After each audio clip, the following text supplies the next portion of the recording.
જય ગુરુદેવ। અમર સાહેબ આશ્રમ દ્વારા ઘણી બધી પ્રવૃત્તિ ચાલે છે, તેમાં ખાસ કરીને ચોમાસું છે અને પવિત્ર શ્રાવણ માસ મહિનો ચાલે છે। અમર સાહેબ આશ્રમ તરફથી અમે 5 થી 6 હજાર વૃક્ષો વાવી દીધા છે, એમાં 10 થી 12 ગામમાં વાવેલા છે। તેમાં આજે પૂનમ દિવસ અને શ્રાવણ માસ સારિંગપુર રસ્તે અમે વૃક્ષો વાવેલા છે, તેમાં પીપળો, આંબલી, ઉંબરો આવા બધા ઋષિકુળના વૃક્ષો વાવેલા છે। અને વૃક્ષોનું છે ને ઘણા બધા ફાયદા છે। કૃષ્ણ ભગવાને કીધું છે કે પીપળામાં પણ હું છું, અને પ્રકૃતિ છે ને એનું ઈશ્વરનું રૂપ છે। એટલે અમારી આશ્રમ તરફથી લોકોને એક એવી પ્રેરણા છે કે કમસે કમ એક વૃક્ષ વાવવું જોઈએ। અને આપણે 21,600 શ્વાસા 24 કલાકના લઈએ છીએ, તો એ માત્ર આપણે વૃક્ષ જ આપે છે। કોરોના કાળમાં પણ આપણે એનો ખ્યાલ આવ્યો છે, ઓક્સિજનની શું મહત્ત્વ છે। લાકડું ખાલી શ્વાસમાં નહીં, પણ નાનું બાળક હોય એને ઘોડિયામાં પણ કામ આવે છે।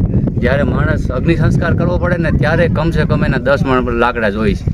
એટલે વૃક્ષના ઘણા બધા ફાયદા છે। અમે અમર સાહેબ આશ્રમ તરફથી લોકોને એવી પ્રેરણા કરી છે કે વૃક્ષ વાવો। જય ગુરુદેવ।